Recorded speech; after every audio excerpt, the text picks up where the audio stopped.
that'll start to appear there. So it's actually taken me back out of the admission orders and brought me back to this admission navigator. But the admission orders, when they come from any, that's where you'll order their home medications that they're on, so that they go across to their MAR, which is like their Cardex, and then also that's where you can do your own orders for the admission. You can see then further down in the admission navigator, a bit of expected discharge. Sometimes you fill that in. Obviously, there might be, if you work in acute medicine or something like that, that you might be a big emphasis on when you start to think about when the person's going home. Let's say they go home tomorrow, they're not medically fit yet, so I'm happy with that.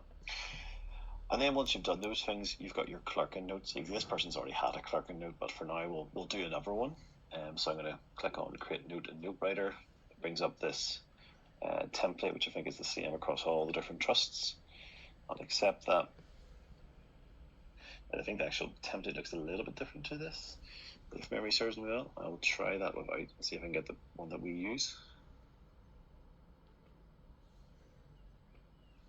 Actually, it must be, I think this is more similar to the one that we have. So yeah, so this brings up this adult clerking. So let's say you're the resident doctor doing the clerking, you would fill in all your details here about what's going on with this patient. You can see it's pulled in bits about their medical history, past surgical history, social history, observations. You've got a bit for examination. So let's say it brings up the note writer here for examination. So I'll maybe use my macro to make that a bit quicker. Okay, I've got all those details on, relevant results. I'll maybe just get rid of that to say there's nothing relevant for now.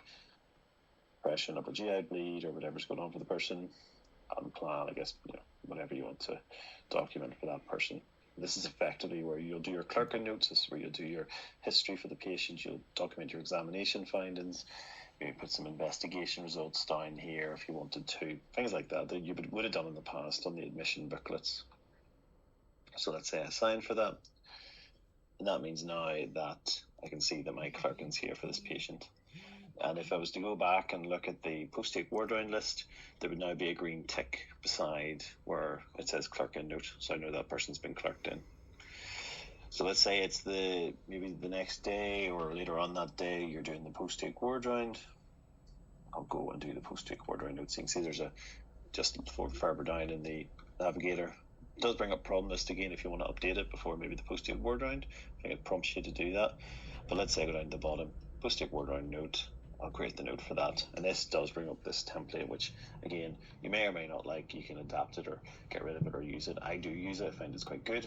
I quite like the fact that it pulls these things across from the clerking note, but here I could document whatever I wanted to do and document the plan, whatever you wanted for that person. And you sign for that, and that would be your post-take ward round note done. And then the thing is, again, with that list of patients on the post-take ward round list, you would see now that there'd be a green tick beside where they'd have their post-take ward round done. So that helps you to keep track. And if I was to go to this person's notes now, you can see here that my clerking, which is called for some reason it's called a history and examination, is what they call the clerkings.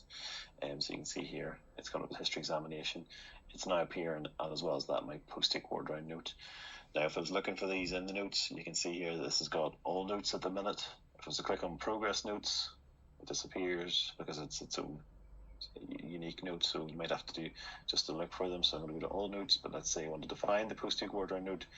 Maybe I'll go to the end here, click on this, and you can see there's one for post-take ward round note.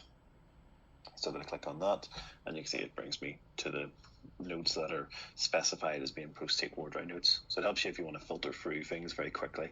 And again, if it's in chart review, I can see it here in chart review. My post-take ward round notes, my history examination notes, things like that.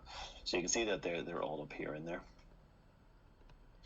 So effectively that is it for the admissions bit of how somebody gets admitted, and how you would do your clerk in and do your post-take ward rounds, how you would organise and order their medications, any tests, things like that.